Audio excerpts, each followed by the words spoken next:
Weekly Feed, Kyle Meredith with Dale Earnhardt Jr. Daniel, Josh, howdy, welcome. Howdy. Hey, I knew you were going to say howdy. I don't know why. Is it a Kentucky thing? Maybe, yeah. Like, he's from Kentucky, he's probably got a howdy in him. Yeah. I don't even think that's more of a Texas thing, but... I don't know what it is, man. Yeah, anything south of Indiana, probably. Yeah, do they have those up north? Do you have your... A little bit. Hi, hello. No, I hear howdy from time to time. Yeah. Detroit kids. Not with an accent. Yeah. I'm really glad to bring this into your world. How's Detroit these days? Like that's a thing. Like that's an ongoing thing where you have to explain that, I'm sure, because I mean the attention that comes on that city is always like in fact I'm sure it comes out like, so how is Detroit these days? Like, I feel like they've been asking people from Detroit that question since like the 70s. Someone this week was like, so I've heard it described as Detroit is the city that God forgot. And I was like, what? That's not true. Well, the moment where bears are walking around downtown, I think it becomes a bit of a story. No, it's good. It's coming back. You know, I mean, I think that it's space is available and inexpensive, and I think that there's huge resurgence. There's a lot of excitement. It's actually like a really nice time to be in Detroit and to be from Detroit. A few years ago, we called that Brooklyn. Yeah, yeah. Space was cheap. Now you call Brooklyn Manhattan. I think. Right. It's become entirely different. You guys are, I guess, so steeped in that scene, though. It's kind of interesting the way you work it, because now here you are, you're a national band, you're a national presence, but it seems like you do always kind of get pulled back. But you celebrate it, though. Am I wrong? I mean, that's still something that you guys do put out there yourselves. Yeah, I mean, yeah. Like I think when you're from Detroit, like what we've noticed is we started going around playing shows, and we were performing the song "We Almost Lost Detroit," and sometimes we would start by saying like, is anyone here from Detroit? And there would be a lot of people in most of the shows from Detroit, and I think at first we were really disappointed because it felt like people were selling out the city, but then we realized that these people are like enthusiastically representing Detroit. I feel like there's something about the city of Detroit where when people are from Detroit, they just represent all the time. It's like a weird sense of pride, Yeah. Well, even looking back on it, I think there's a parallel of how people look at a town and how they look at even a musical act, because you take a big pop star that gets so big that everybody wants them to fail, and then when they do fail, they can't wait until they make a comeback. And I'm not saying that anyone ever said, man, I can't wait for this town to fail. but at the same time, once it went through its hard times, everybody was ready for the comeback, which was, I mean, that's got to be, it's got to be completely different from the inside than the outside, like. Yeah, I mean, I think most cities are, well, like, I have the same experience with Los Angeles where people talk about Los Angeles being one way, and when you go there, it kind of just depends on who you hang out with. And I think Detroit is a little bit more of a mystery because it's a little bit more difficult to come in as an outsider and know where to go and what's happening, what parts of town to go to. But if you do, it's the same as any other city. There's really special places and great people. Yeah. Well, let's talk about the music side. You guys are working on something new. I know the EP is coming out. I'm guessing that's going to lead to a full record, right? What's the plan here? We have the full record done. We just need to release it later this year. It's a great marketing plan. Well, yeah. Well, that's the EP is kind of like a teaser for it in a way. You get 3 tracks that are going to be on the full length, and then there's the extra, just like a B-side or whatever. Sure. But yeah, we're excited to get all that stuff out, and we're actually playing a lot of those songs in the new show for this May tour that we're doing. You don't mind getting them out there early? And I mean, some bands are kind of weird about that. Like, that's not going to be out for a bit, and everybody's going to be recording this. And well, if you play it and then you get a bad reaction, it's like, well, it's already on the record, I guess. But no, we're confident with the songs. We're excited about them. We want to be good by the time the record comes out. Yeah, playing them. We're hiring someone that just constantly sits monitoring YouTube, and anytime someone posts it, we flag it. They take it down right away. So they're not going to leak. Yeah. You guys went to the school of Prince. Yeah. So this is the second record on a major label, right? Mm-hmm. And this seems to come along. I mean, there's a history of that right there. You get your first record out there, and suddenly the weight of the second record. Was it felt? Were you guys? Did you have to deal with that pressure of going, okay, we got all this attention, now how do we follow it? I think that to some extent there's like a tiny bit of like, it's like that scene in Revenge of the Nerds. Are you familiar with that movie? Yeah. Okay, so like in the last scene, Gilbert is like really trying to make a speech at the pep rally, and the Alpha Betas throw him in the fountain, and then like the Tri-Lam alumni, come and they like surround the Alpha Betas, and they're like, here's the microphone, say what you got to say, kid.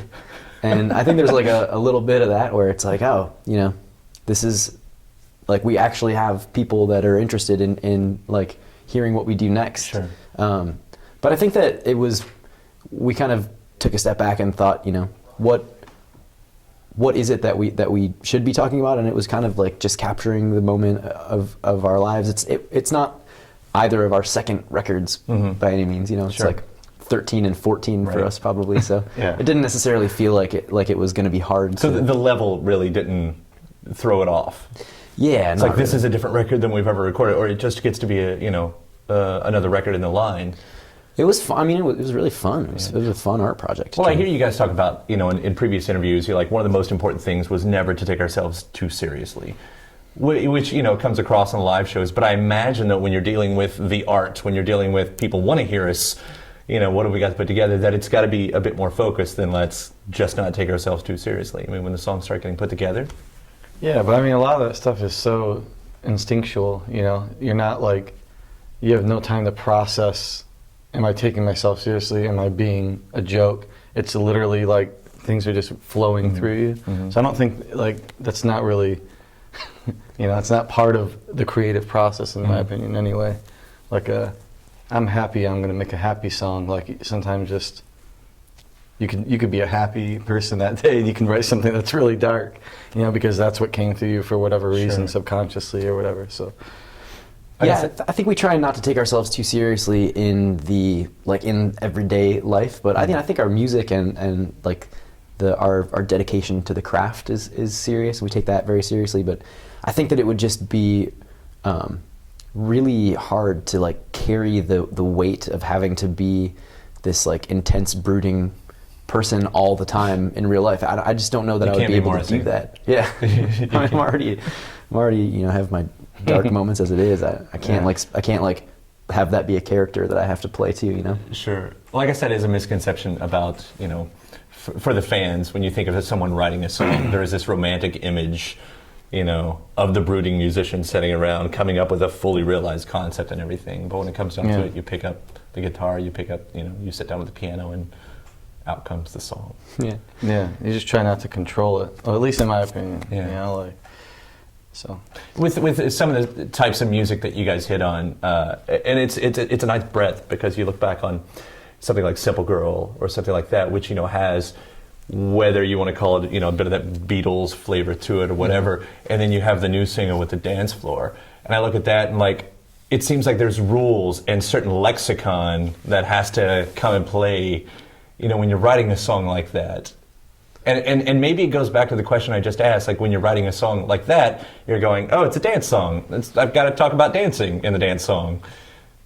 Actually, the lyric, if you didn't see me, then you weren't on the dance floor, came from some of our DJ gigs. We did like a DJ tour, and we were just kind of talking about like dance culture and the culture of electronic music and like dance clubs, and just kind of thought that it was just kind of became like this funny thing that we were saying. Sure. And then like when we felt the song going in that direction, I remember Daniel sending me an email that was like, I put that line in the song. And it's awesome. And I heard it, I was like, it's great. It's perfect. Do you guys feel any competition with the genre at all? When you're doing that? Because you look at like dance has gone through this nice explosion in the past handful of years. And suddenly every artist is an electronic artist with a beat. Right. And are you competing with the beat, or does it ever get to that point? You're like, it can't be just another dance song because everything's a dance song. Well, I think that's why the focus for us is still on the song itself, like the melody and the lyric. Yeah. So like, I think if your goal is to like compete with that, like, it's hard to just, because your sound can be unique, but it's still gonna, it's very hard for like someone to hear like a drum beat and be like, oh, that's them. Sure. You know what I mean?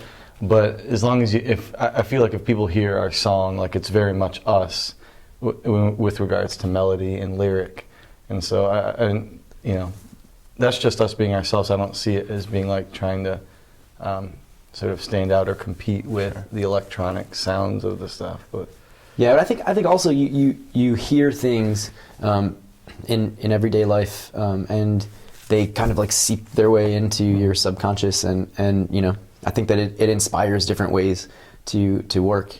And so, you know, probably spending so much time with more dance music over the past year filtered its way through our psyches into that song a little bit, but I don't necessarily feel like it was like we ever thought about competing with anything, you know. Well, it's also just nice actually hearing someone say the word melody and dance in the same thing, because it's so easy. I think when it would seemingly, you know, from a lot of the other artists, you can have a great song and you know, vocally it's just kind of stagnant and monotone. But with you guys, I mean, melody, I guess, has always been a big part of your songs. The reason why they've connected.